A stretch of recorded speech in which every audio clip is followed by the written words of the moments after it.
Your mission, should you choose to accept it, is to survive two Dublin lads trying to unpack one of the most chaotic, emotionally and genuinely intense action films of the 2000s. This week, we're talking Mission Impossible 3. You bastard, you! Mission Impossible. Sean Connery. That's Bruce Penny.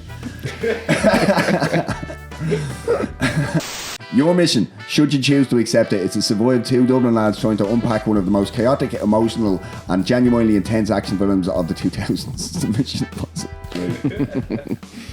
Your mission, should you choose to accept it, is to survive two Dublin lads trying to unpack one of the most chaotic, emotional and genuinely intense action films of the 2000s.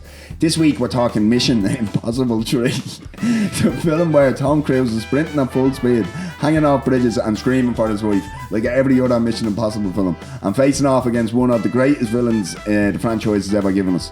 We're talking Philip Seymour Hoffman, explosive set pieces, lens flares before they became illegal, and is this the moment that the franchise truly found its identity? This is the Cinema Sessions with Keith and Seamus. I'll just roll it.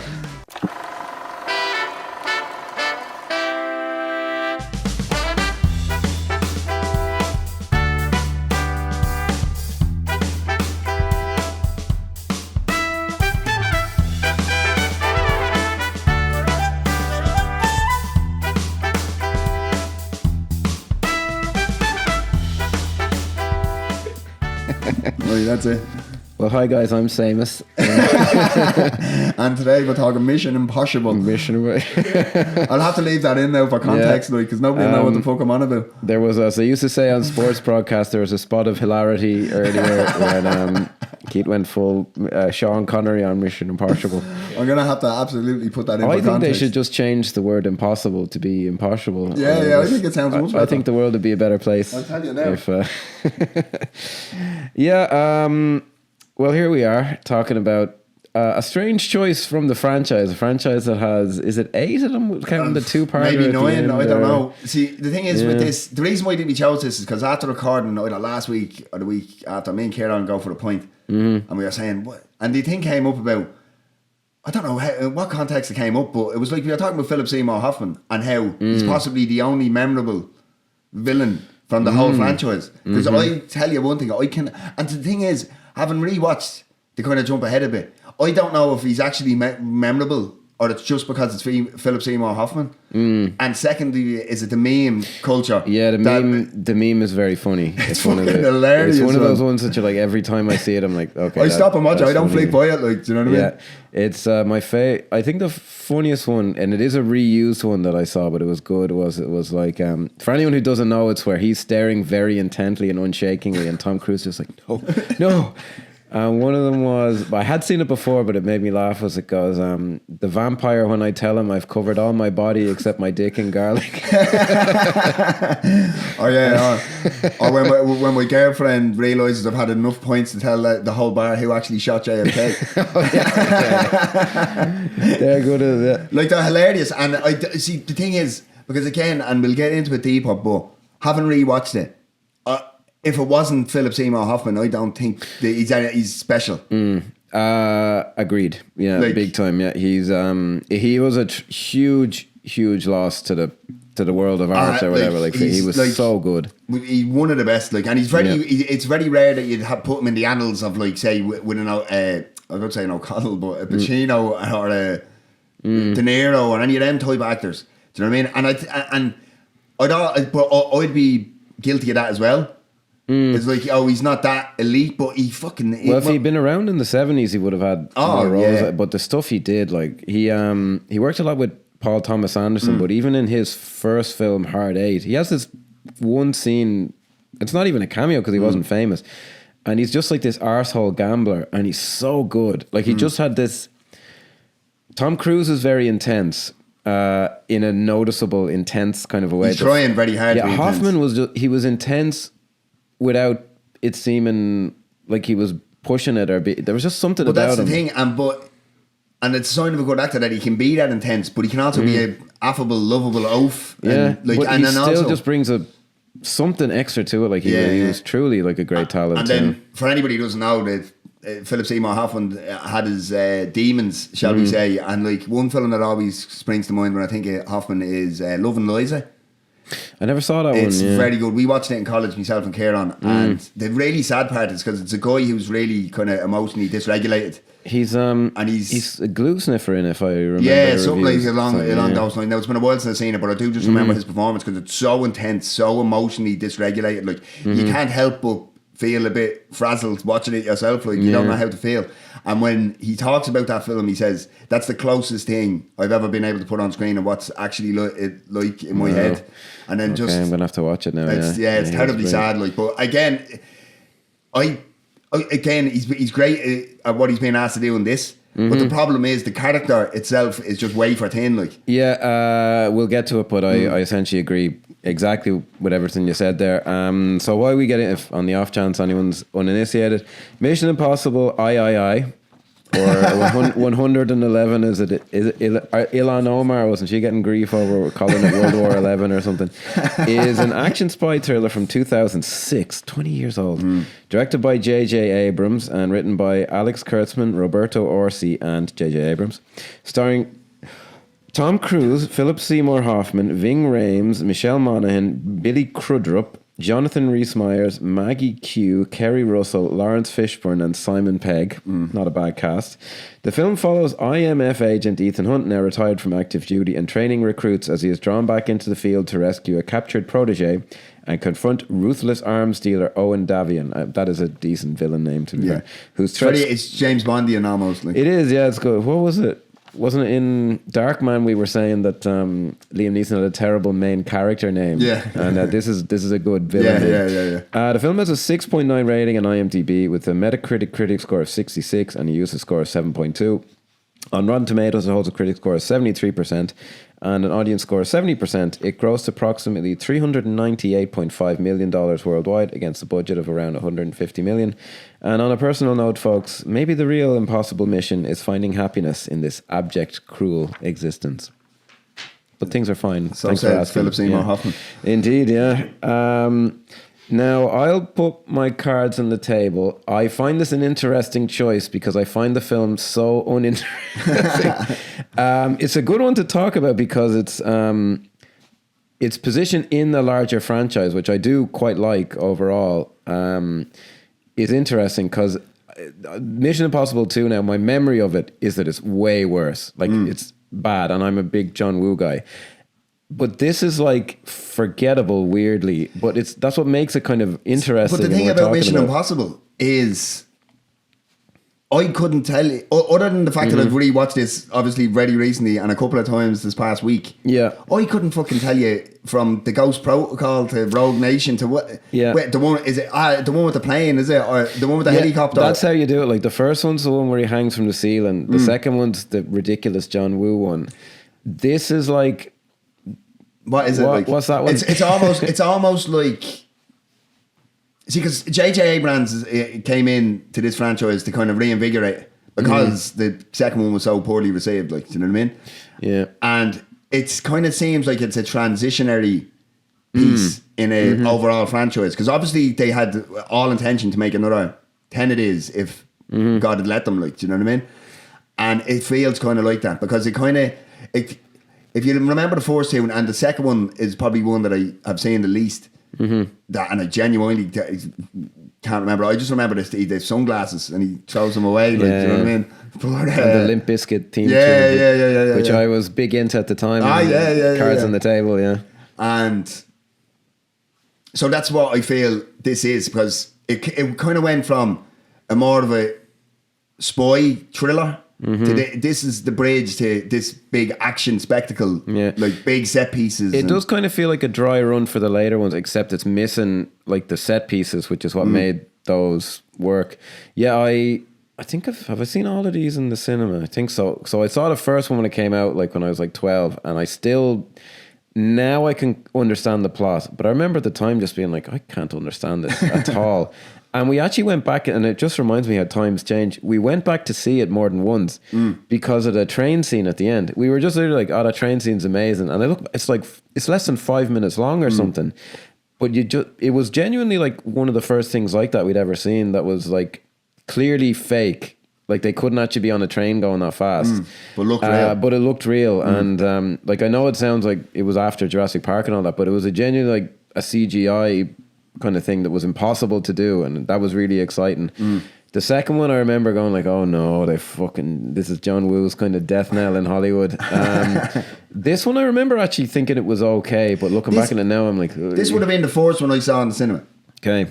So this came out, I would have been 14, 15. So, but I remember even at the time thinking, oh, this is a bit too long. Because they did, from 3 onwards, they get longer and longer. Yeah. And now that's a lot to do with... Oh, the last one's like nearly 3 hours. Yeah, like, but that's all to do with the set pieces get bigger and the stunts get bigger. And in the later ones, they attempt more intricate actual storytelling and plot, like, do you know what I mean? Essentially, like... Which is not the film's strong It's not, no, it's set pieces and Tom Cruise doing dangerous shit. Like, that's what people are paying to see, I think. Yeah. That's why I think the fourth one overall is kind of my favourite, because there's the least Ghost amount Protocol? of that. That's the one where he climbs the Burj Khalifa. Yeah, that's Ghost Protocol. That's the one where I remember, but see, the thing is, I remember the Burj Khalifa, but I can't remember the film. It's the other one. Jeremy Renner's in it, and I think he only shows up for a minute in the next. And the talk at the time was, people forget, like, oh, he might be the one to actually carry on the franchise if Tom Cruise doesn't. The impossible mission, impossible again. Yeah. The impossible mission force. That's hard to say when you're on the spot, you know. Yeah, I wouldn't. That's why they shortened it to IMF. Yeah. I suppose. No, I kind of take your point. It does seem to be like the storyline of this is kind of like the kind of prototype for where it went. But as I say, it misses those, because I have to say now, when I saw this, I'm a bit of a J.J. Abrams knocker, I have to say, and I have a streak of my father in me, which is like, there was talk for a while, if you remember, when I was like, is he the new Spielberg? Yeah, and I was like, oh, hang on now. Because I'm like, I don't recall Spielberg coming in the middle of franchises or like reinvigorating like an old franchise. He was an original. Yeah. And the other thing is, but I have to say now, my hat's off to him, the quantum leap in visuals between this and the Star Trek thing he did it's like it's another director. This looks like a fucking episode of that Alias show. And Star Trek has a few too many lens flares, but it looks like a million. I totally agree. Film, there's scenes in this and shots in this where I'm like, why did you choose that? Because like there's one where he's going to visit his wife in the hospital. I believe it's just before he takes the mission to go and save the agent he trained. And the back of it is completely bokeh. It's completely blurred out, right? But then he has someone walk across Cruise who's in perfect focus as well. And it's just a weird choice, like, because the shot is meant to be him and he's looking lovingly at his wife. But the person walking across, the blocking of it is just like, hang on now, why is she in focus now as well? Like, do you know what I mean? It was almost like he was trying things out, almost like, do you know what I mean? I was watching it now, and this time, and I think at the time even I was very sick of the style, because they have these really tight close-ups with shaking in them for no reason.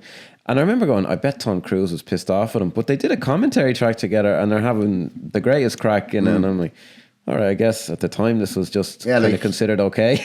What was it? J.J. Abrams crawled so McQuarrie could fucking leg I guess so, yeah. Well, the guy who did Ghost Protocol, who really should get, what was Brad Bird, I want to say, the animation guy. It just has those set pieces in it. Yeah, fucking brilliant. Because I mean, is it from Ghost Protocol or is it Rogue Nation onwards where they have it, because the same bad guy kind of shows up then throughout the rest of them. From but he's so Rogue Nation onwards is all Christopher McQuarrie, I want to say. Yeah. But the same bad guy is in it throughout, isn't it? No, he's in that one and the Henry Cavill one. He's in Rogue Nation, which is overall kind of the most forgettable, but in some ways kind of the best from A to B. Is Rogue Nation the Cavill one? No, that's Fallout. This is an interesting podcast. Fallout is the Henry Cavill one. Yeah. Now see, that's memorable, but that's memorable because Henry Cavill and the fucking set, and the helicopter, the fighting the jacks and the bit of the helicopter. Oh yeah, and then I love hearing Tom Cruise tell the story of when they were doing the shot of how he ended up cocking his arms, and he just did it, and they all look at him and go, do that again. And he's like, do what again? Like, when he thought, it was, that is such a great moment. And then he pops up in Deadpool and Wolverine as a variant of Wolverine, and he does the thing again. Does he? Yeah. I didn't catch that. It's very cool. Yeah. Yeah, I should say, so when this came out, I do remember there's a the big kind of trailer moment was when he gets blown up on the bridge and he gets blown into the car. That was like what counted for a trailer moment. That's 20 years ago. Yeah, like it's still a good moment, but it's like nowadays it'd be like, no, that's it. Like that's your big thing. Yeah. But see, the trailer for this would have came out when they don't put everything into the trailer. Like, do you know what I mean? So this would have been one of the last. Well, maybe not one of the last, but it was early. The 2010s is when the really trailers fell off a cliff because. You essentially know exactly what's going on. Like, well, this was Fast and the Furious ruined trailers forever because it's the whole film in 2 minutes. Like, well, this is also like at a time I remember seeing stuff in this and going like, "Oh, right, they use CGI for that," and it was around the tail end of when that was like impressive, like the bit where he jumps off the skyscraper. Yeah, I remember being like, "Jeez, how did they do that?" Or, nowadays, you don't even think about it because you're like computers, like a catch-all thing. No matter how difficult it is, you just go computers. But back then it was like, "Jeez, how'd they do that? And is this real?" And they would have done that. But the thing is, but then as the franchise grew, like you realise, hang on, what is Tom Cruise actually doing and what is he not doing? Less and less, they actually kind of snooker themselves. There's bits in this. Fuck it, we'll jump around. The bit where he breaks into like the Vatican and they do a genuinely good stunt where he jumps off a roof and he's hanging from a thing and he doesn't quite hit the ground. Yeah. And they did it for real. And then to my mind, they nearly kind of ruin it because they do a big kind of flashy camera move in with it. They push in with him. And again, call me a wanker in the comments. But if you look at like a Jackie Chan film, they never do that. They just have like the biggest, widest shot you've ever seen. And he just does a stunt. And that actually makes it more impressive. When you add the little camera move, which they do in a lot of the other movies, it kind of takes away from it almost. And not only that, it gives you the feeling, even for a laissez-faire viewer, they go, there's camera tricks there. Do you know what I mean? Rather than just showing what it is. Yeah, and you can't really blame them though. There's bits on, I remember it was one of them where he's on like a motorbike going through like a city, and Tom Cruise genuinely does that. But they put some effect on his face where they'd made sure, like in the grading, make sure you can see his face very clearly at all times, and it kind of made it look slightly fake. And you're like, the poor guy, like, is like he fucking killing himself. He's grafting, like, and you're fucking ruining and him. Because now Grant, maybe he's the one who said, no, fucking bump up the light in my face, and they're like, no, Tom. See, the thing is, that's the thing about Tom Cruise is when he's talking, because I always find the Matt Damon story where he's talking to Tom Cruise about how did he let you do that, and he goes, well, I went to my safety guy, and he said, oh, you can't do that. And he goes, so we got a new safety guy. Like, Tom Cruise, you can't direct Tom Cruise. Like, what's going to happen is going to happen. Like, do you know what I mean? It's like... No, he does seem like a genuine... Now, you wonder if the stories are true. He does sound like an actually fairly impressive guy, like what he's able to do when he puts his mind to something. Tom Cruise, the man in his personal life, like, do you know what I mean? Like, whether he knows where Shelley Miscavige is or not, like, we won't get into on this podcast, like, do you know what I mean? It's not our place. He is going to take over Scientology at some stage. But, and whether you think he kidnaps women and makes them marry them or not, it's all circumstantial. Like, but, so, who's to say? Yeah. Allegedly. Certainly not something I would. I wouldn't ascribe to that. But as a guy, I can't help but respect him. Because as a filmmaker, as an actor, because he truly loves the art form. Do you know what I mean? Whether you think... Yeah.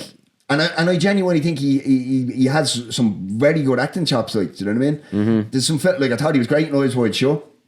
There's another film that's a lesser known one, but Lions for Lambs, not a great film overall. I haven't seen that, yeah, I think he's very good in it, and essentially his part in the film is just a senator being interviewed by someone for the whole film, and it cuts around, like, but he's very good in it, like. And Robert Redford, and Meryl Streep as well, I believe. And so I'm actually happy now that he's done Mission Impossible, because he's coming. He seems to be working with actual directors now again. Like, do you know what I mean? Well, he's interesting if you compare him to DiCaprio, who'd be the only other kind of guy of that similar stature. DiCaprio like only works with absolute A-list, tried and tested, no fucking around kind of people. And Tom Cruise works with very, like, Doug Liman, who wouldn't be, like, he certainly wouldn't be on DiCaprio's list of a safe pair of hands. Like, not to say he's not a good director, but like Christopher McQuarrie, he was kind of an unknown. And he just seems to kind of go, I like the cut of your jib. But do you think that's because Like Scorsese's not going to let you tell him what to do. Like there is an element now. Do you know what I mean? I really do like Christopher McQuarrie, but like there are bits. Look, he gave us the best screenplay ever. We spoke about it before. I still maintain The Usual Suspects is the best screenplay. No, he's a very talented guy, but he has completely drank the Tom Cruise. Oh Kool-Aid. yeah. Apparently he did some script work on that Mummy film that Cruise did. And apparently I forgot about that. It was awful, yeah, but apparently one of the descriptions was like whatever Tom Cruise's character, a sprightly young man, and you're like, well, hang on now, he's like 55. Yeah. Like, so you don't have to play into his ego every fucking chance. But they've done the most of the Mission Impossibles they did, 2 out of the 4 I think are really good, and then the last 2, the first part of the last one I was like, okay, some problems but quite good, and the last one I was like, I hoped it would be. I didn't even see the last 2. They're okay, yeah. Because that's the thing. That's why I have such a weird because if a Mission Impossible film is on, I did it again. That's going to be a running gag throughout. But if I see one of the MI films on, I'll sit down and I'll go, oh, lovely, and I'll watch it. And the plot is such that you could be 40 minutes in and it's not like you missed something. Do you know what I mean? True, yeah. The only thing that could be said in this for Mission Impossible 3 is the rabbit's foot. Because nobody knows what the fuck it is. Like, yeah. So well, they retcon that in the last, I think it's only in the last one. They tell you what it is in the very last one because it plays into the plot. Okay, yeah. Because I was like, come on. It's a classic MacGuffin, like, do you know what I mean? Like, in the most traditional sense of it, like, because essentially, for anybody who doesn't know, MacGuffin is a plot device. It can be a person, it can be a thing, it can be an object, it can be absolutely anything. And it's just used to drive the story forward. And in a lot of cases, it's not ever explained to you what it is, it's just is, and this is why. I think the short line is it's something the characters care about, but the audience doesn't have to. Exactly. Something like that. Yeah. And this is just, you don't even know what it is. But that's the only thing. That's the only thing out of all the franchises. If you start hearing about the rabbits for half an hour in, and you're like, what did I miss? Do you know what I mean? That's the only time that, but it's nothing like, do you know what I mean? No, it is. It's a complete retcon, as they say in the last thing. I was like, oh, Jesus, come on, lads. Now, I can see the argument for why people might like the opening scene of this film. Even at the time, I was like, come on, man, that's some TV bullshit. It is a good scene that's well acted. Particularly by Hoffman, but Cruise is very fantastic. good. Like, I remember when I rewatched this, going, oh, jeez, we're in for this is going to be amazing. Do you know what I mean? Because just because of Hoffman, like, do you know what I mean? And even Cruise is playing it well for what he's been. No, he's very good. Yeah. There is just something about how he just brought something to the character, as you say, is not on the page. Yeah, like, because I mean, we spoke recently about in Phone Booth what's Kiefer Sutherland playing, and I do get the they're trying to make Hoffman's character a psychopath because the way he's that was just fun. I blew your woman's head up or whatever, like, do you know what I mean? Yeah, and it works out, and the reason it does is because he's just so fucking. Yeah, just that look from the first scene, the famous meme, like, it's just. You can see there's no gears going in his head, but you can see the reality of what he's trying to. He has goal. And nothing else matters. So this bitch in the chair is nothing like... Yeah, his attitude to everyone just seems to be, I could not give less of a fuck about you. I will go through you to get what I need. Like, do you know and what I mean? that's what gives the scene... Now, I'm not saying in and of itself it's a bad scene. I'm just like, this is some TV. Like, you know... this is going to happen later on. This was literally, it's from a TV show, Mission Impossible, but, you know, I'm just like, oh, give me like the cold open, you know? Yeah, sure. Jason, Mission Impossible used to always start, remember? And then the fucking big long trailer, or the big long credits. Yeah. So there'd be something, and then it'd be a big long credit sequence. Like, where they show you things from the film. Yeah. It's a good, again, I'm just like, this is just the opening of a television show, and then it cuts 3 days before, and you're like in I love Star Trek, like the Enterprise blows up, and it's like 4 days earlier, and you're like, oh my god. But in a film, I'm just like, why is it out of order? Except for this would be a good opening scene. Yeah, 100%. Because and this scene is way too long. The scene after this, where the credits have happened, and it's just obviously you have to oh, he's a family man now, and you're trying to get that shit down, and all, but it's too long. That was the only thing that was wrong with the fourth one, was they've like a 15-minute scene at the end where they kind of bring his wife back into it, and I was like, nobody gives a fuck. I'm sorry, like no one gives a shit. But that's it, because there's about a minute and a half of scene here, right? And then it goes into like a montage type thing of the party with music playing, and so that minute and a half is all I need to see to know that he's a family man now. But I also do realise that they had to put in, I can't remember if this is in 1 and 2, but they had to put in the lip reading. No, it wasn't, that is like good in the way it comes back, to be fair, but the parties, I'm just... Because that'd make no sense later on if you're like, hang on, what, you can read mouths now? Do you know what I mean? So maybe something to mention here is, so this passed through a lot of directors' hands before it got to J.J. Abrams, so... David Fincher was talked about to do this. Can't imagine David Fincher doing an action film like this. Yeah, like this, the big one was Joe Carnahan. Friend of the show, Smoking Aces. So for people who don't, I think, is his most famous one The Grey, maybe? Possibly, or Smoking Aces. Smoking Aces, yeah. Well, he had that big theatre release. We spoke about it before, we couldn't remember the name of it. Remember Gerard Butler and Frank Grillo? Is Frank Grillo in it? Oh, fuck me. Oh, is there something where they're in like an armoured truck or something like that? No, that's Den of Thieves. Oh, fuck. I don't know. Anyway, doesn't really no, matter. he is a guy who, he's not untalented, but he just... Cop Shop, was it? Cop Shop, yeah. Yeah. Oh, he did Narc as well, didn't he? He did, yeah. Yeah. Good. He's done some good films, like, but he just comes off as the greatest arrogant jackass. He did that fucking A-Team movie, which is fucking rotten. The most miscast film I've ever seen. The only one who actually works in that is Bradley Cooper. The rest of them don't work like. I saw it the once and I was like, get that shit off my fucking screen. I don't know if we spoke about this before, but I'll bring it up again. But the fan cast, do you know what you always hear about fan casts and all these stupid things and the toxic fandom of, oh, why isn't this person in it? And they'll attack the person who actually is in it, whether they're good or bad or indifferent. But the fan cast for the A-Team was perfect. Instead of Liam Neeson, Bruce Willis. Instead of Rampage Jackson, Ice Cube. The face would be Jim Carrey. And Bradley Cooper stays in situ. And that alone is a far more stellar cast than what they ended up with. I just played that off. But I remember reading a quote from Joe Carnan where he was like, he said again, post the fact, obviously, after the guy who did, wasn't it Josh Trank who did the failed Fantastic Four film, and he kind of blasted online. He said, Joe Carnan said, oh, thank God there wasn't Twitter back when I did this. But I remember seeing a quote from where he was just saying, oh, when I was working on the film, I am doing the inflections there. Maybe he said it in a less asshole way. When I was working on it, it wasn't just some clockwork thing about Tom Cruise running around from A to B. Like, it was a real story with real emotions.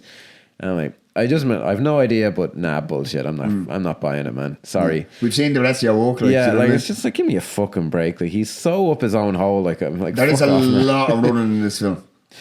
Look, I'm not saying he's wrong. This is where the joke comes from of Tom Cruise running away from sexuality. Like, do you know what I mean? I was wondering who was going to bring that up first. Yeah. There is, but my point is to him, and again, like he said, if you had gotten to make the film, the machine, and he can be angry with the machine. I'm not saying he's a bad guy because the machine is good, because it's not. But I'm like, it's not what those films are about. Like, I don't want to see Tom Cruise and his fucking wife. And the film thinks I want to watch that. It's like, no. See, that's why John Wick works so well, right? Because John Wick does show you 3 minutes of seeing with his wife, and then she's dead and she's gone because nobody wants to see it. It's just, in this, like, it's just so overdone, and you can tell, like, there's a scene later with his wife, and I was listening to the commentary, and like Tom Cruise, like, yeah, we talked about this a lot. Talked about this scene a lot, because it's like, is she gonna go along with him? Is she gonna break up with him at this moment? I think there wasn't a day we didn't talk about this for 8 months, and I was like, man, you talked about it every day for 8 months, and you ended up with the weakest pile of dog shit ever. The romance in this is totally fine. Michelle Monaghan's a good actress, but I'm like, what's all the fucking, like, scenes like this? Talking about them every day for 8 months doesn't make them better. Yeah, exactly. Like, I mean, like, it's not about forcing your way through, which is apparently Tom Cruise's thing. Yeah, because I mean, I remember reading a book years ago, and it was called The Game by a guy called Neil Strauss, right? And if anybody remembers this guy, like, he was probably the original Manosphere, but it was but it was books. Is he on YouTube now or something? I Yeah, say he might be, but he was. He found this community he found this community online of the pickup artists. So he was tasked with becoming, and he became the number one pickup artist in the world. And that sounds like, oh yeah, prove that's it. That's a Mr. Beast kind of record there. Yeah, but like that's like, oh yeah, prove it. But like, there's a clip of him on Jimmy Kimmel promoting the book, and he picks up Jessica Alba. She's literally about to slip off the chair, like, do you know what I mean? Really? And, and this is I'm live. I'm curious now. Yeah. Oh, check the clip out because it is actually like, oh my god, like. But he interviews Tom Cruise in the book because there's a guy called Ross Jeffries who claims that Cruise's character in Magnolia is based on him. Right. So he brings this up and he says it was the most intense thud to the chest that he gave him. He basically fucking what they'd call mogging him now, like, do you know what I mean? Like fucking putting it down, like, and being really intense. No, we don't even know who that guy is. But what are you talking about? Like, which says to me that you probably based it off that guy, like, but apparently he's just such an intense character, and his whole prerogative is to kill you with kindness. But remember, he is gonna go through you if he needs to, like, do you know what I mean? Yeah, you can apparently like. He's apparently very personable and he talks to people on set. I'd love a carrot cake every year. Yeah, apparently it's like, hey man, how are you? Yeah, you take a lot of sugar in your coffee. That's crazy, man. And you're like, whoa, man, like seriously. Like there's a scene here. There's a scene here in the scene where they're kind of showing the family life and all, and he's having this conversation with a guy, right? And it's like, oh yeah, I work for the Department of Transport. Oh yeah. And then the guy turns around and goes. And I couldn't help but think, I guarantee you, everybody who's ever spoke to Tom Cruise does that. That's what it's like, yeah. No, it is apparently, and look, we're getting into other areas here, but we're talking about, like, that is apparently not uncommon in Scientologists, is like, they're just kind of trained to behave and react to people a certain way, and it's effective. Like, if someone were to fucking be like fucking so intense at me, I just like, yeah, whatever, you take my wallet, whatever. It's all good. But that's the thing, like, because it's very like, he doesn't, like, I mean, it's whatever he believes and whatever, like, we live in a free society, I don't give a shit, like, but when he's trying to say, like, I know as a Scientologist that if someone falls over, I will go and help them because I'm a Scientologist, and I'm like, I'm a lapsed Catholic, I'll go over and help them, like, do you know what I mean? Like, what are you talking about? Yeah, because they actually believe that. And do you know what I always found as well, right? Because obviously this is Simon Pegg's introduction to the franchise, right? And he becomes a major player in the rest of them from here on out. Because he's only in it for 2 scenes, and I always found it weird that he pops up in the very final scene, right?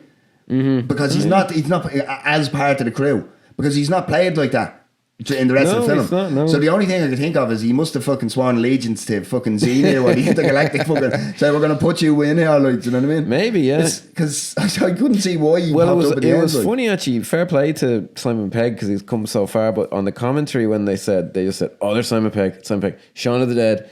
I was like, oh yeah, that's why he was, because now he is just someone who'd show up in this anyway, and he's so kind of trenched himself. But at the time, it was like he was so hot off of Shaun of the Dead. Yeah, it's only 2 years after, like, and he was in the middle of making Hot Fuzz. Yeah, Shaun of the Dead. Now we were talking about earlier. Great. What great film? I only watched it recently. Like I was saying, I was just I was stuck on Netflix going, what am I going to bleed and watch? And I just said, fuck it. Instead of spending 4 hours thinking. Yeah, he doesn't have much to do here, but like it's always nice to see him. But one thing I do like about it is because it's not like he's in this and then his character changes in the following films. Because he is the guy, he is that guy in the rest of it, you know what I mean? So it just, because I mean, it's not a lot of times you speak about a film like this and you go, oh, well, there's top and there's a lot of character work put into things and all. But this is something where they went, oh no, that's a good character, let's keep him throughout. Like, there's him, Ving Rhames shows up in the Ving Rhames is great. Yeah, he's brilliant. And like, it's nice to see him, yeah. Like, so obviously, the whole, he's back, he gets roped back in because the person he trained is kidnapped. Yeah.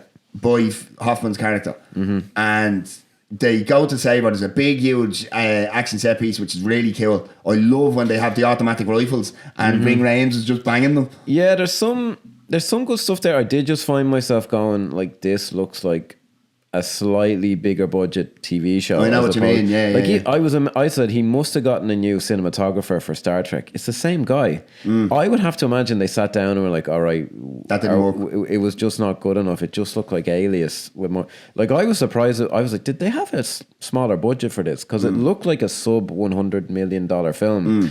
And no, it was as big as any of the other ones. Yeah. It's a nice scene with the helicopters going through the things, but the way it's done, like the backgrounds are completely blacked out. All you see are the fans and the helicopter, and it made it look kind of small and a bit And they cheap. kill a fucking goat, like, do you know what I mean? What was the name for That that? was random, Do you know what I mean? Yeah. But there's a great line, because obviously she has a chip in her head. Thing in her head, yeah. The detonator. That's good, yeah. That's cool. Yeah. Because that's scary. It's like, holy good shit, countdown you don't thing, even know that it's in your head, like. But anyway, Ving Rhames has to ask the question, like, why are you so upset about this? And then he goes, she was like a little sister. And he goes, have you ever slept with your little sister? Yeah. that was I was surprised the film went there. That was pretty funny. But that's a Ving Rhames line. That's it. And what I mean by that is, there's only a very cool black man can deliver that line as deadpan. And I mean that we're all, like, Larry Fishburne could do it as well. Yeah. Like Simon Pegg could not deliver that line without making it that'd come off very weird. You know what I mean? Yeah, no, it's well, the other thing that they tried to do with this, and they say it again in the commentary, was because one of the reasons the cast list is so long. He has a team in this. It's Ving Rhames, Jonathan Rhys-Meyers, Ireland's own, Maggie in Q. Irish face as well. Yeah, true. Yeah. Maggie Q, who has some Irish ancestry. The Q is for Quigley, believe it or not, as far as I know. Yeah, I would have dropped it with Wiggly as well. Like, you know what I mean? But there's a bit in the commentary where I think it was Tom Cruise. He goes, "You get a great sense of the team in this as well." And whoever else, yeah. And I'm like, no, absolutely wrong. No, you do not.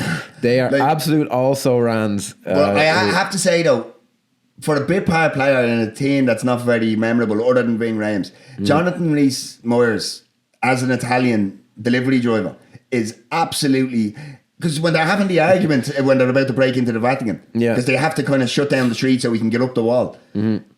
I'd buy him. His accent, everything. Yeah, they say something like he lived in Italy or something. Like on the commentary. Tom Cruise sounds like an American trying to fucking order gelato.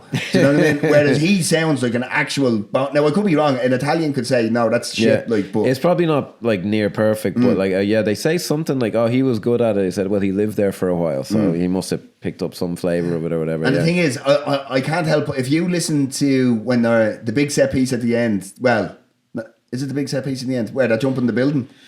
That's kind of like the penultimate. Yeah, it has a real damn squib of an ending. Yeah. He loses, but Jonathan Rhys-Meyers loses his Irish accent. Does he? Yeah, I didn't even know. It goes pure American. Does he? Yeah. They probably just said that. Look, we can't. We're after looking at the dailies and we don't know what you're saying. Don't bother. It's like all the Americans that commenting on this. They're like, what? Yeah, that's true. Yeah.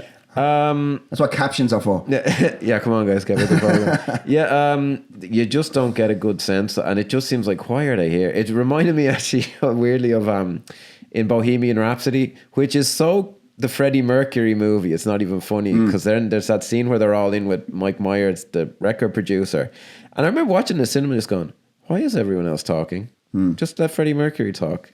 Because he'd be like, oh, this is going to be the greatest thing ever. And then whoever the other guys, it's going to be this. And I was like, no, the film just sets me up. Nobody went to see Bohemian Rhapsody for fucking... For whoever the other guys. Brian May, who was a fine guitarist and an astrophysicist or something.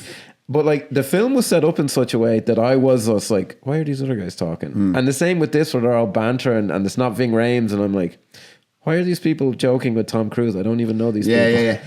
I have a real issue because remember to bring up the Darkman episode again, we were talking about how good the other actors are at playing Liam Neeson, playing them. Yeah.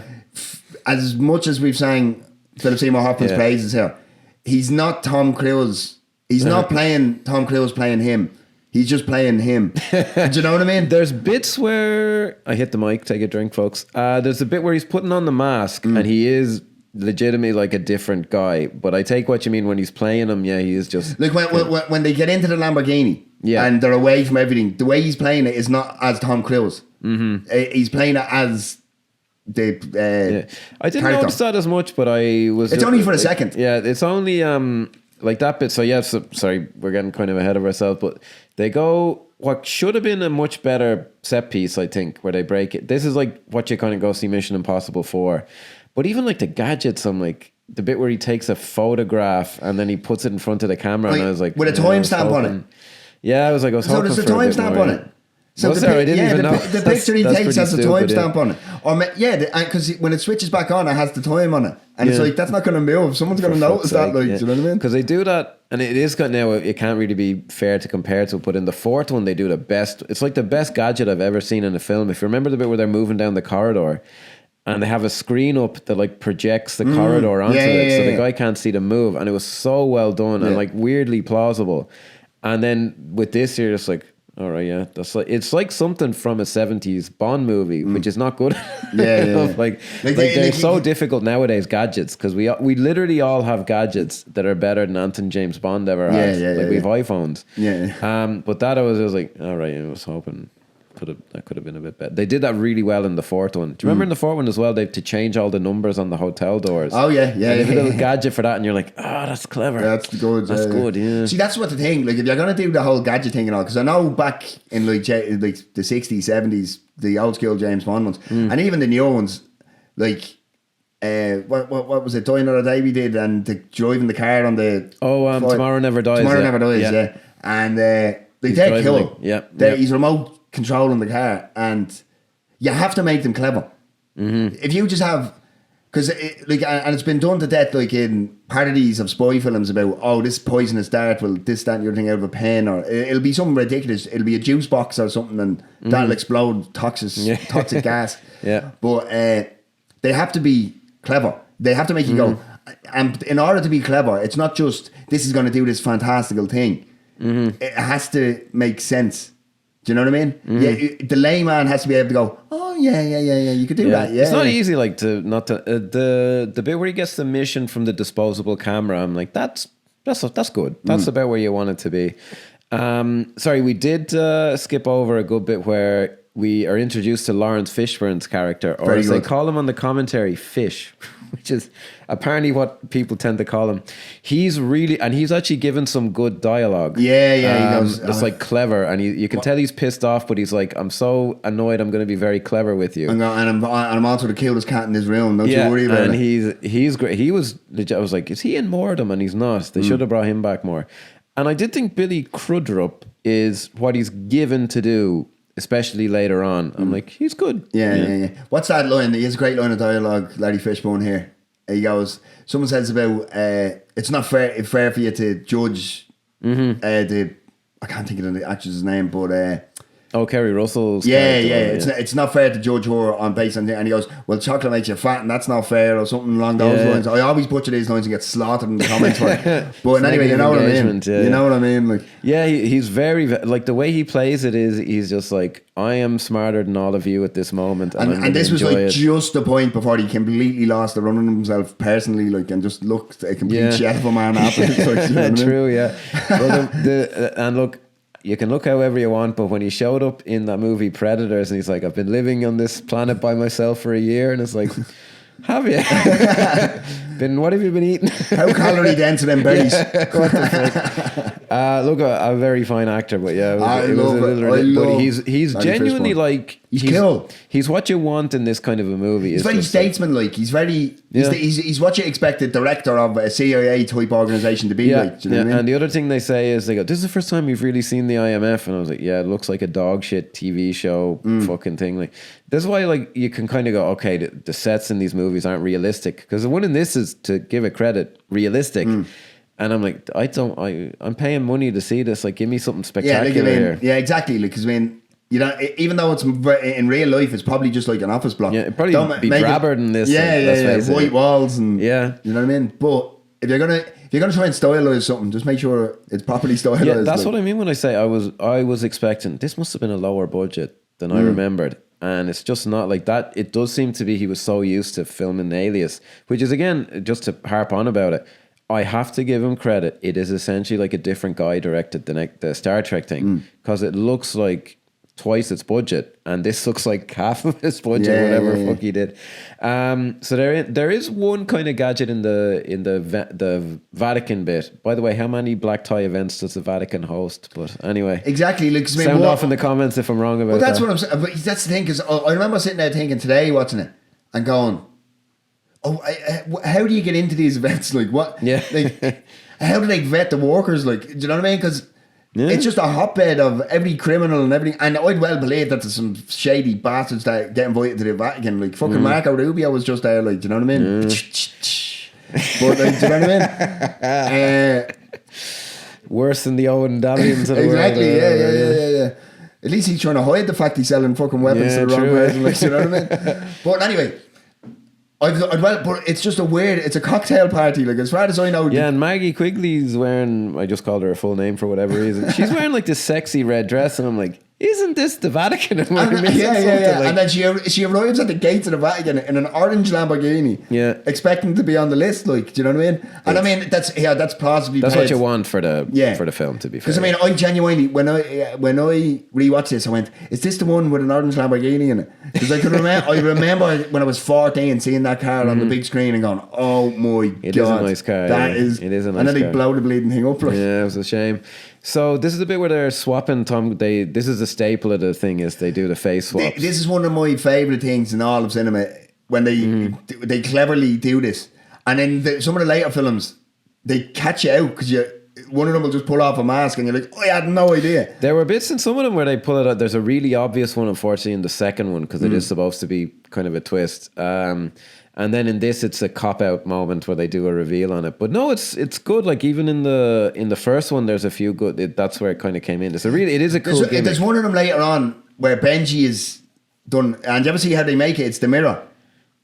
No. And it's like, it's the old school, like, where they'll bend down and the other person will get up on the other side, and then he has the mask on. Nice. It's really cool. Like. Well, the way they do it in this, that was, again, at the time, we were like, that's impressive. Because it was kind of new. When they did it with the fingers. Because he's rubbing over his eyes, and then before he puts his hands on his eyes to rub them in, and it's Tom Cruise, and then there's this. No, but at the time it was like impressive, because it is, again, I'm knocking Abrams' visual, but it's one shot and it's designed that way, and at the time it was like, oh, that's really good, actually. Yeah, fair play. And it's just still a successful kind of a thing today. But yeah, they do make a thing out of the voice in this one, which I thought gave that scene a little bit of a difference. But yeah, they just basically... Why would the security guard not just fucking leave when you... Yeah, I was like, sir? I'm like, what does he think's going on? But again, that's okay. Like, you know, it's set up like, oh, is he going to look behind him? Is he going to do this? Yeah. And you know what I do actually appreciate is there's an uncanny valley. Because even though it's a two-shot when he's on top of him with the gun was trying to get him to say the soliloquy or whatever. Yeah, that's kind of good, yeah. But... So it's Hoffman on the ground and it's Hoffman also holding the gun. And there's just, whatever way he's lit or something, he looks just a slight bit different. It doesn't, he's not the exact same. I noticed that, yeah. Whether it's psychological or whether they did something, yeah. I think it was it's just a difference in light or something like, but it makes it interesting, it's like, because it kind of lets the audience in, don't worry, we all know this, but nobody else does, like, do you know what I mean? Yeah. Yeah, no, that was, there's good craft going on here. I'm like, it should look more expensive than because a lot of this then is like them going through like these tiny little stone things in the Vatican. But I have to say, when he's actually, just before he reveals himself to Philip Seymour Hoffman in the toilet, Philip Seymour Hoffman has to do some stunt work of his own. And for a big guy, he's getting up and down them rafters fairly sharpish, like, you know what I mean? So fair play to him, like, you know what I mean? No, he was what did they say? He was a wrestler in college or something, but he did have a great kind of, he was a bigger guy now, but he was very physical, like, in some of the roles and all this. I'd say it's rock hard fat, like, you know what I mean? He, then I find the scene after this, I was like, really, this is what they're going with. So the idea is, the reason he goes into the bathroom is Maggie Q spills wine on him. And then she approaches him after he comes out, and now he's Tom Cruise, and she says, and the translator's like, oh, she will do this. And I was like, the security people aren't fucking so thick, are they? Like, this is such an obvious. This is weird. Oh, she wants to drive. Yeah, well, that's not happening. Yeah, you know and what I mean? that's all a bit weird. And she did actually work. She made kind of her first moves in film business in Hong Kong, Maggie Q. But like I don't know actually how good her Cantonese is, but like the way the whole scene is set up, I'm like, this is just horribly unconvincing. Like she just looks like she's faking it, and I'm like, to the point where you're like, the translator and security guard should see something's up here. Like, yeah, the translator from Saw 3. Is she? Yeah, she's the one with the shotgun shells around her neck. Okay, do you remember? No, I don't. She's the doctor. She's a doctor or a surgeon maybe. And she's tasked to save John Kramer. I think that was maybe the last it's Saw 4, is it? I think that was a lot. I saw up to 3, I think, and then it just wasn't really my cup of tea. I'm sorry.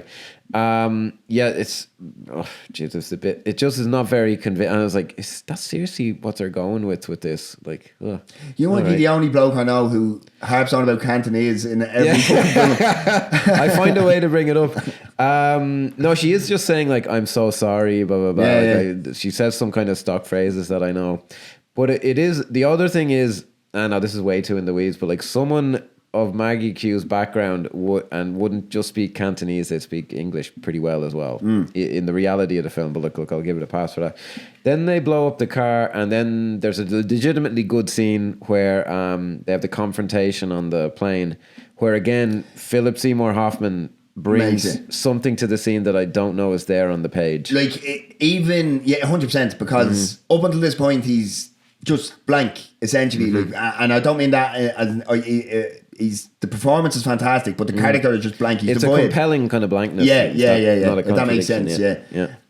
But you actually see some fucking fear in it, because obviously Tom Cruise steps it up a level and hangs him out the bottom of the plane. Which, if I assume they're flying at cruising altitude, his literal skin would bleed and his eyes would pop open. Whatever, it seems, or they'd all be sucked out. Yeah. Well, what's great about the way he plays it is, and I think a lot of actors would have the instinct to be, I'll play this scary, like I'll try and scare and I'll show how tough I am. He just plays it like, I'm going to push your buttons and I'm just telling you what's going to happen. And he just plays like a reality of it. And he's so good at that. He's playing chess, essentially. Like. But he's so good. He's just ignoring his questions. He's like, you have a wife or a girlfriend or something. And he's like, I'm going to hurt her. And you're like, oh, yeah. And there's something about it, how confident he is. That you're like, what's this guy? And that's why it's believable Cruise's buttons get pushed. And that's why because I mean, the whole thing is, realistically, the type of agent that Ethan Hunt is, the whole reason they don't have relationships, which is a big thing in the film, they keep saying you can't marry her, you can't this, because they can be used to hurt you. This is and so this is just the whole point. Is it's been leading to this where he's going to lose his cool because he's actually put himself in the situation to lose. And his it is a good for a movie. Like they do get the personal aspect wrapped up in it. Like it's it raises the stakes, as they say. Yeah, but they successfully. And again, this may be in Hoffman on his own, but once the scene is over and he pulls him back up, just the way he goes from complete blind fear of nearly being thrown out of a plane, which even for a psychopath, you're going to be fearful. Right? You know what I mean? But the way he just looks over and goes, you shouldn't be worried about the rabbit's foot who I'm selling to, Ethan. Yeah. And then it's like, he knows his name now, Yeah. There's a bit, it's one of those things I'm like, just rewrite that line where Ving Rhames like, Ethan, no, this isn't you, man. I give him something else to say. I know, Jesus. Then we get into what's, again, a pretty good scene, but again, just for a big... It's too soon. Yeah. This big set, now, I was saying that this is a bit too long for me, right? I don't think I need such an intricate, we're going to take him back scene. The thing on the bridge, like there's some cool stuff in it, like the drone flying around and stuff, but I just felt like that's 10, 12 minutes and I think it doesn't need to be that long. Yeah, it's like, it's well done, but it's again like the way it's filmed. Like there's a bit actually again, sorry, in the commentary where J.J. Abrams like, I think it was a scene it was one of the scenes with Cruise and Philip Seymour Hoffman. He's like, the close-ups here, like maybe I used them too much. I was like, yes, you did.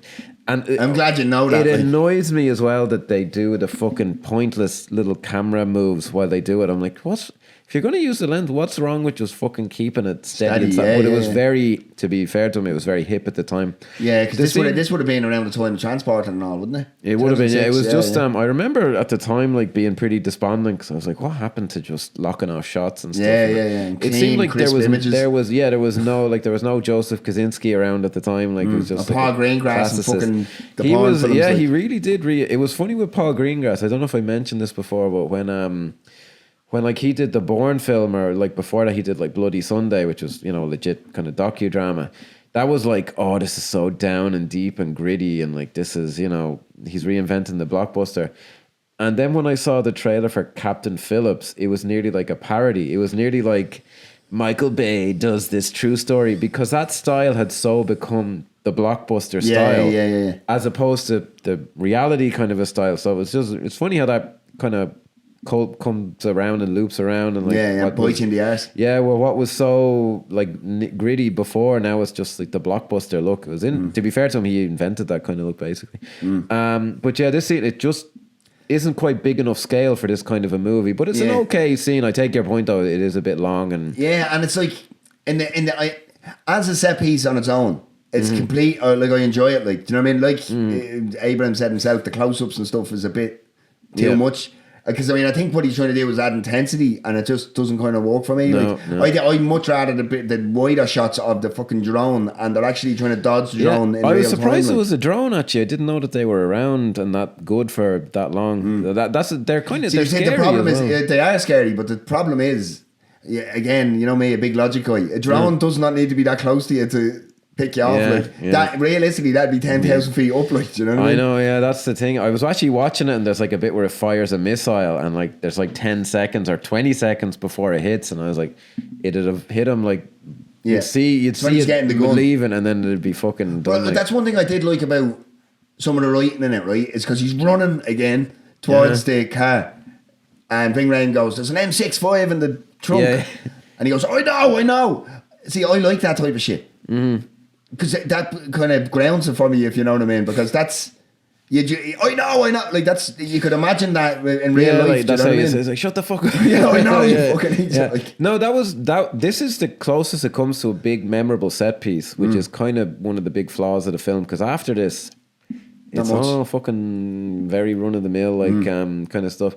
And it does have, that is still a cool shot. The physics of it don't work, but the car behind him gets blown up, and he gets thrown into the car. Like, it's a cool shot. Yeah. It's a famous, because when I think of, it's one of them things that when you think of him hanging off the side of the plane, you think of, it's one of them, you think of the sunglasses being thrown in the second one, and that is something that I think of when I'm thinking of Mission Impossible, like him getting blown into the car. Yeah, like, it's a memorable visual. It is. It's, you know, it's solid. And actually, one of the details I really like, I love the stuff that they spray on the side of the thing that melts through it. I was like, oh, that's pretty cool. Like, yeah. And it seems like something. Who are these guys? They're very well equipped, and they're all Euro guys or something. And I was like, okay, these are serious people. And one thing to bring it back to that shot where he gets blown into the car.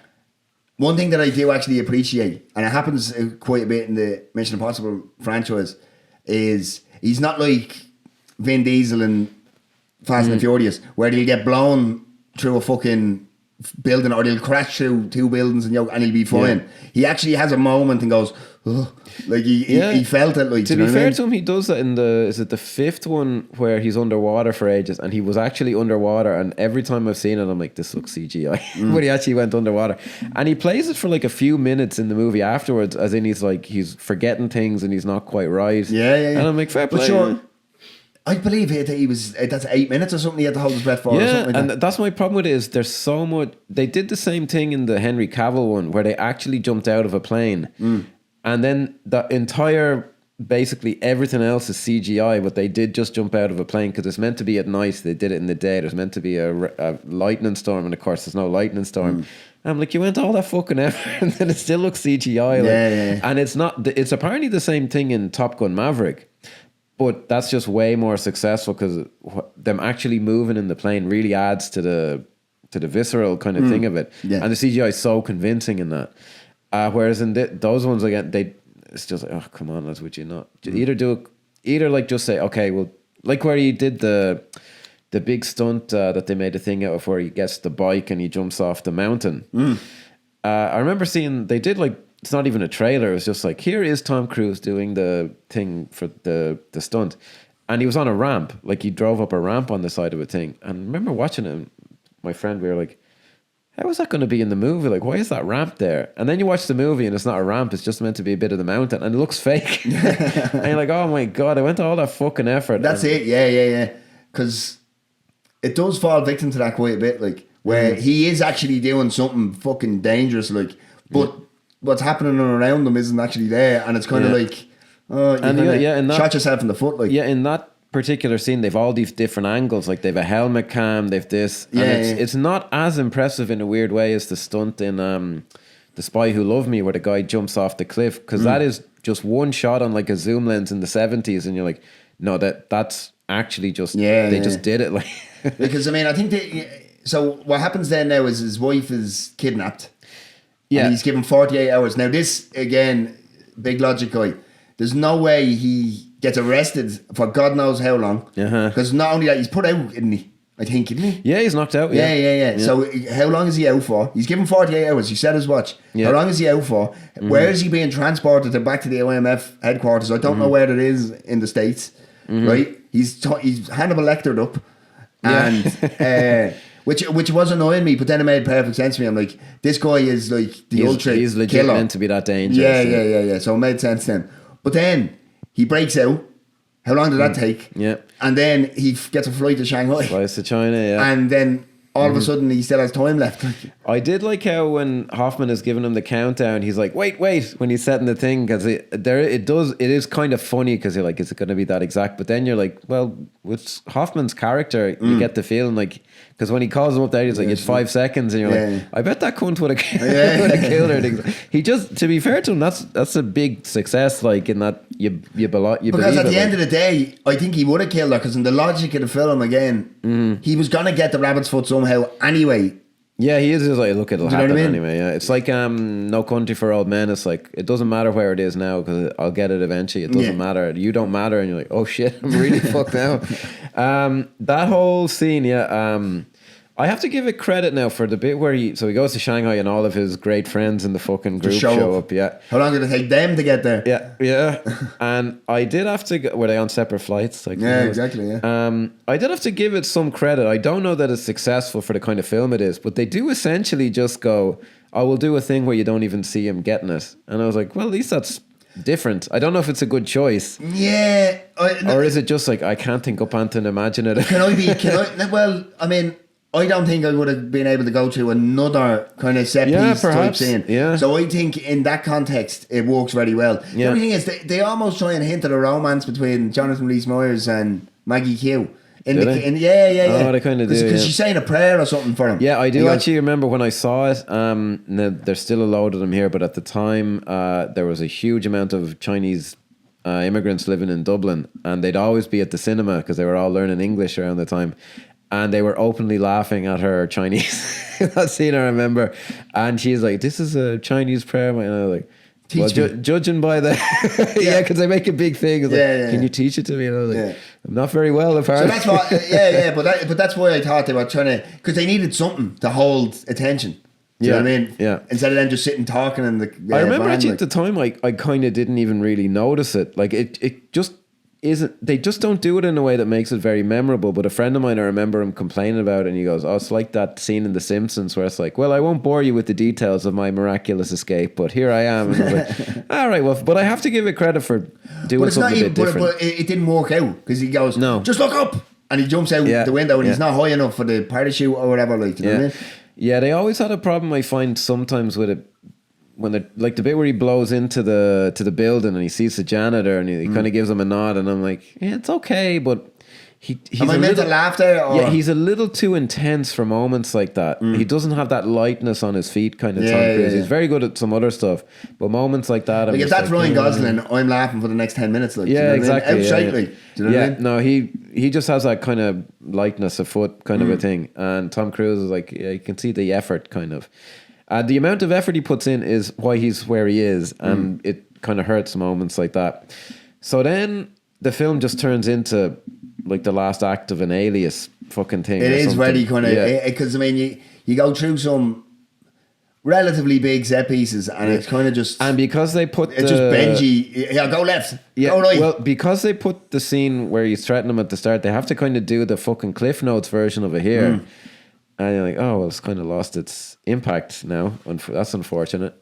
And I do have to give Billy Crudup the unfortunately surname Billy Crudup. Yeah, I've never it's one of them names where it's like I would just imagine Robert, it's yeah. Cudrup, like it's Cudrup, right? But it's Crudup, which is difficult. He's quite good in this scene. I wouldn't call the character memorable, but I was like, oh, it's plausible. Like he's just like, no, you don't understand. This is why I'm doing it. And I was like, oh, this is all pretty good. Like I buy it. He plays it very well. He plays it sincerely.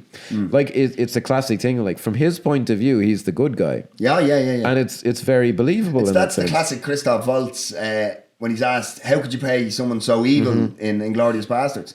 And he goes, he's not evil. Like, and then the interviewer is like, oh, like, he doesn't know what to do with that information, but he explains like nobody who's doing anything thinks like. No matter, look at the world that we live in now. It's so polarized, but each side believes that they're right. It's not like they think what's best for society is what they're... Key to a good performance. I think was it also Lee Marvin. There's a famous script writing book, and the guy was explaining, he said Lee Marvin, someone's like, oh, you play a lot of bad guys, and he goes, no, they're misunderstood maybe, they're angry, but they're not bad. It's a film we might talk about, but there's a famous film, The Hitcher, and like Rutger Hauer, he just plays the most evil psychopath ever, and the director tells a great story where he's about to do something, like the character is written as doing something, and he said he wouldn't come out of his trailer, and I was like, Rutger, what's wrong? And he goes, you don't understand, if I do this, the audience will think I'm the bad guy. And he was apparently completely sincere, and the guy's like, you're literally the bad guy. Like, I don't know what to tell you. But he was, to him that was important, like no you can't, we don't want to get the wrong idea of this guy, and he's fucking great. We'll leave that, we'll put that on the list. We'll table that one, but it's fun. Like the problem is it's all just close-ups and not very interesting locations. Like there is a memorable bit where he runs, and there is I liked it at the time and I liked it now. There is just a shot of Tom Cruise like running for like a minute and a half or something, like for real, and the camera's moving along with him. He wanted to show everybody how well he can run. Yeah, and he can. Fair play to him. It's between him and Bradley Cooper for best film cinematic run. Is it? Bradley Cooper The Silver Linings Playbook. He's running in that whole film, like, because he's bipolar, so that's all he does during the day, like. Okay, I was only there's a very funny clip of him and Will Smith on the Graham Norton show, and they're saying you don't realise how badly you run until you see yourself on film, like. When you're running for a bus, like, do you know what I mean? And he goes, you just have to make sure you tuck it in, like, do you know what I mean? Because the arms are flailing and everything, like.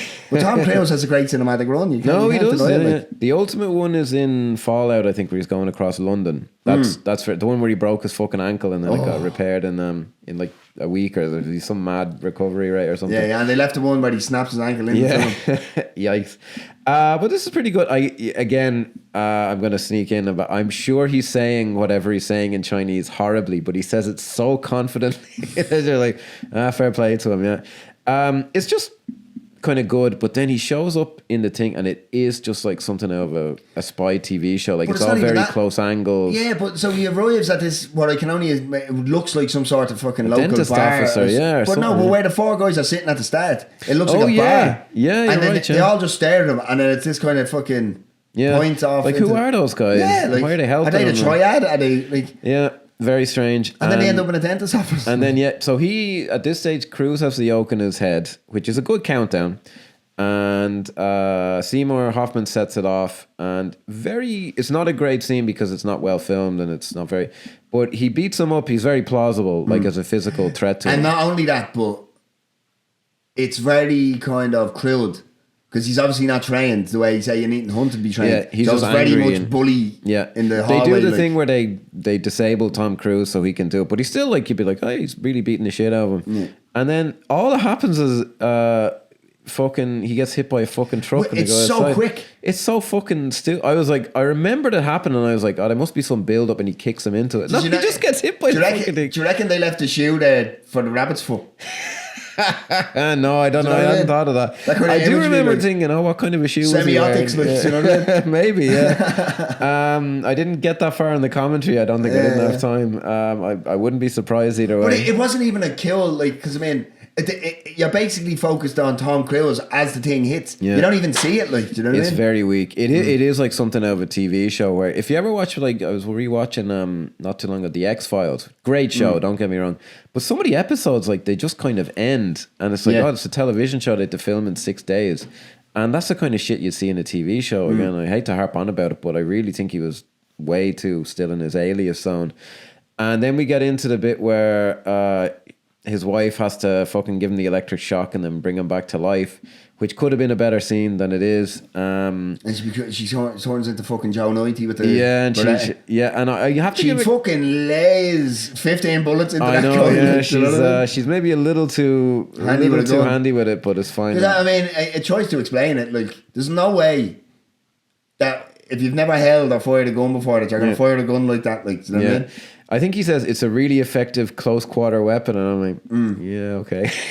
just point and shoot. If they're like an inch away from me, I'm sure. Just point and shoot. And I remember at the time, and I was like, maybe I exaggerated it in my mind, but when I was watching it again, I was like, it goes on way too long when they're like, is she going to bring him back? And I'm like, just make a joke out of it where he comes back after 3 seconds and it's not even a thing. I don't give a fuck about this. Yeah, like, because I remember sitting in the film and in me young film buff mind going, oh, are you going to kill him? Really? Oh. Yeah, but I was only 14. Right. Like, I was like... Okay. I was cynical at that stage. Well, you see, I still had the world at my feet. Yeah, when you hear stuff like that, I do kind of go, maybe they understand an audience like kind of better than I would, because I'd be like, don't waste my fucking time. But like, a lot of people aren't as much of a cynical arsehole as I am. So maybe that just has a better effect on people. I don't know. But people, like, when you ask them, like, you get such weird opinions. Like, I remember, when I was in college, we had to do a fucking thing. We were packing bags to raise money for one of the short films we were doing.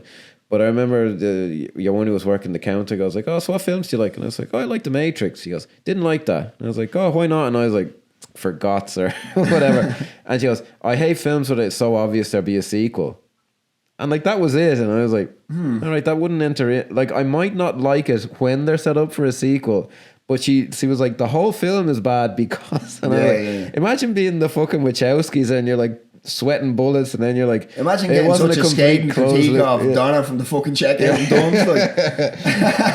They hardly slept a wink. But it was just like, you can't... Once it's out in the open, like, people just have these mad opinions. But she was just... Like, it seemed to me the whole film is bad because it's left open for a sequel. And I'm like, oh, okay. I actually didn't think The Matrix was. I was like, okay, there's maybe something that could happen.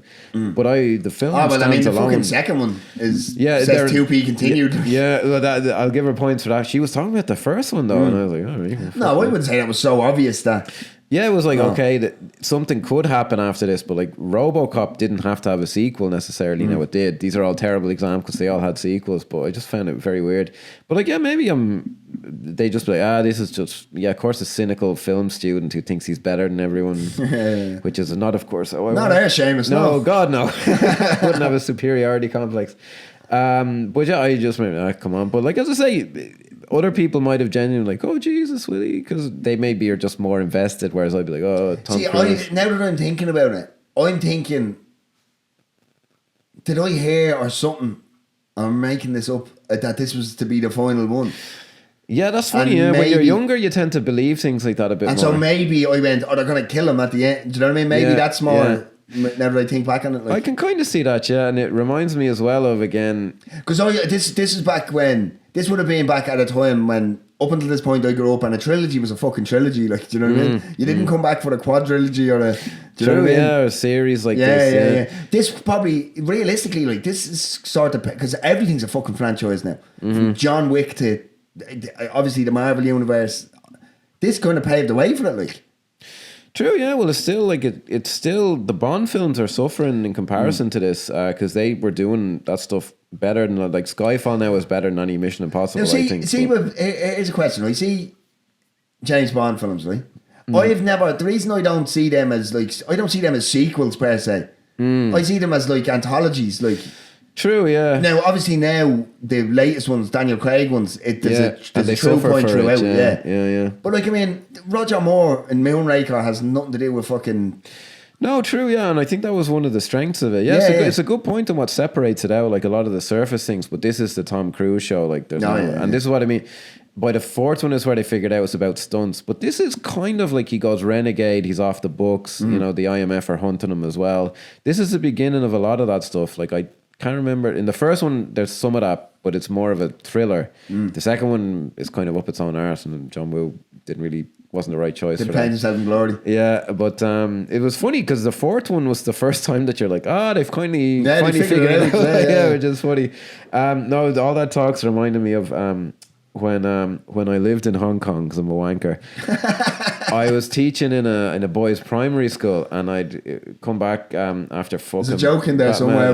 Yeah, that we won't make. Batman versus Superman had just been released, and a kid he was like 12 or something. He's like, Mr. Seamus, did you see Batman versus Superman? I was like, I did, yeah. And he goes, and he had this horrified look in his face. They killed Superman.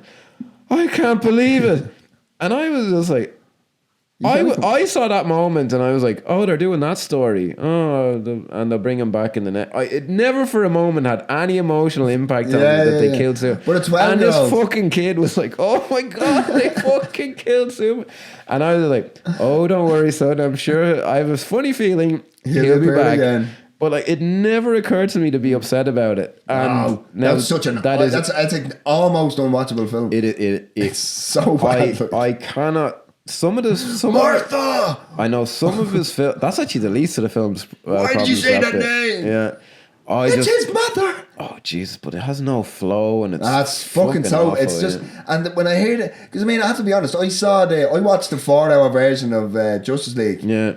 In black and white. Oh, that's fucking pure shite as well. I didn't see the black and white. It's not as bad as BVS. It's not as bad. Like it's not. No, now the fucking the Joss Whedon hack job that they released in cinemas was atrocious. But that's because of the fact it was a hack job. He tried to make it into the Avengers. I thought it was better though than the 4-hour one. I have to be honest. You really think? He just. Joss Whedon to me gets, and I am not a huge fan of the guy, but he gets it. Like where people are like, what's the bit with that fucking family in Chernobyl? And I'm like, that's so you have something to care about. When you watch the Snyder version, there's literally no normal people. I'm like, he's trying. I'm not saying it was massively successful, but he is like, well, where's the stakes? Where's the people we could possibly care about? He kind of understands. Superheroes are here to save humanity. Yeah. Like, and this the only bits that are good for Henry Cavill where he plays it. Like there's a bit where he comes along and is like, is this guy still bothering you? And I'm like, Henry Cavill could have played that version of Superman so well instead of like whatever Zack Snyder was thinking. Yeah, you're fucking the Ayn Randian objectivist superhero, and I'm like, who the fuck wants to watch that shit? Make a Batman movie. He would have. I think he would have done a good, straightforward Batman movie, Zack Snyder. Although, shocker alert, I am not making this up. I actually quite like Man of Steel. I think the action's good. Oh, what? I am not. That was like a death nail. I'm not even saying this for effect. I treat it as like violence pornography. I just think the action scenes in it are fucking so brilliantly done. I don't even know. See, you're the bigger action guy than me, but it was just going through buildings. Like it was just. I just like the way he's done this. I just thought this is brilliant. And when everyone's like, oh fucking. Who about all those people he's killing? And I'm like, who gives a shit, pussy? Well, fuck him.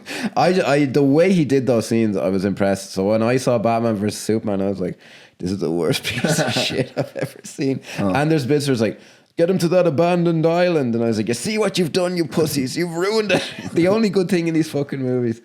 But we digress. Yeah. So, I mean, the film ends now. There's like a happy ever after fucking. What a shit! And there's something about Tom Cruise. Aren't we all better people? Yeah,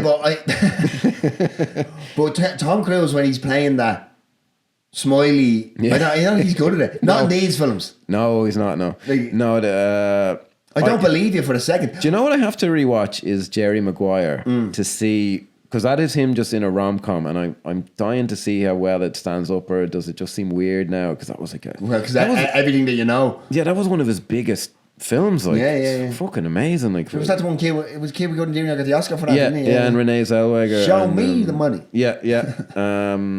I saw it at the time and I remember liking it, although I think it was not quite. Is that You Had Me on Low? Yeah, that's the one. Yeah. It's been years since I've seen that. Jeez, he had such a like that and Rain Man were some of his biggest hits. Like he just. And I have to say, I'm a big proponent of Eyes Wide Shut. Yeah, he's great. No, that's probably the best casting that's ever been done with him. Like, because he's this guy who's... But he has a fucking master director telling him what to do as well. Yeah. And he wouldn't have been Tom Cruise of 2000s and up to now where he gets to tell people what to do. You're not telling Kubrick anything. Like, you know what I mean? He's so good. Like the bits where he's the doctor talking to your one and he's like, oh, we might move some... That could be really great for you. And you're just like... It doesn't mean he's a bad guy, but he's like... This is what this woman wants to hear, and professionally, I'm obliged to be nice to her. And like, he's perfect casting for that. Yeah. It's like, I don't really mean it, but I don't not mean it. Yeah, it's like, oh, great casting. That Kubrick, fine, a pretty decent film. Yeah. He wasn't bad. Yeah, he had his moments. Yeah. Non-submersible units or submersible. Non-submersible units. Submersible. Submersible.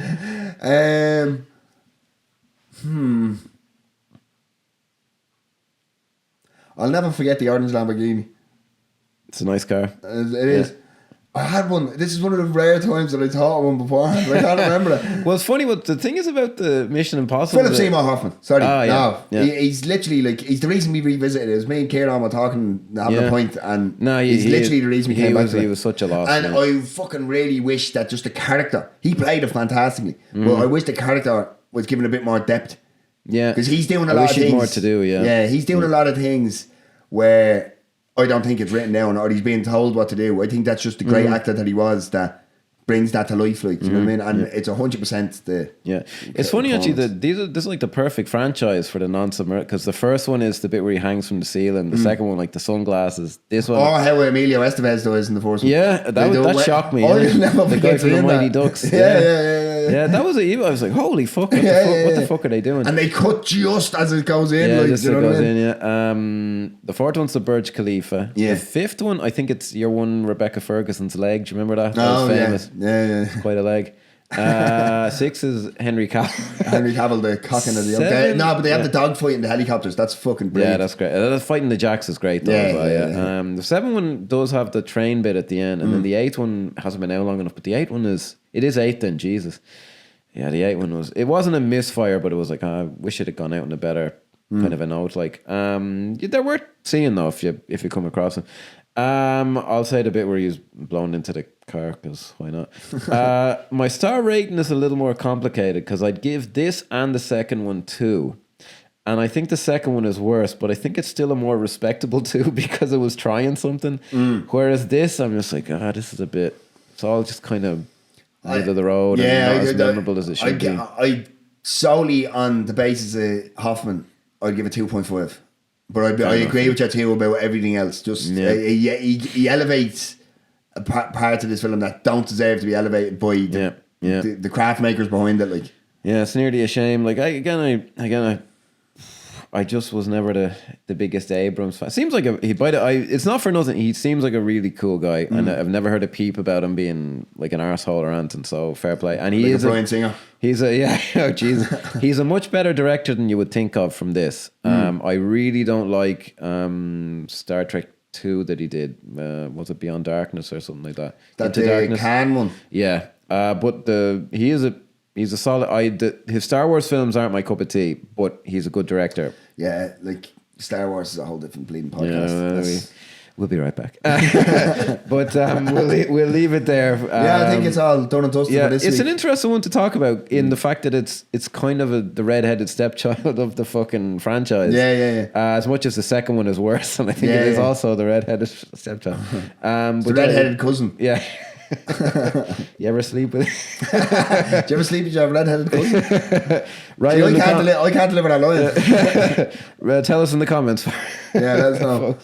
So that's pretty much it. Yeah, so like, subscribe, all that fancy stuff. Get at us on Facebook, because we can make money there now. We're bona fide now. Yeah. Anyway, get us, tell a friend, like, subscribe, all the usual good stuff, and we'll see you in the next one. Peace out.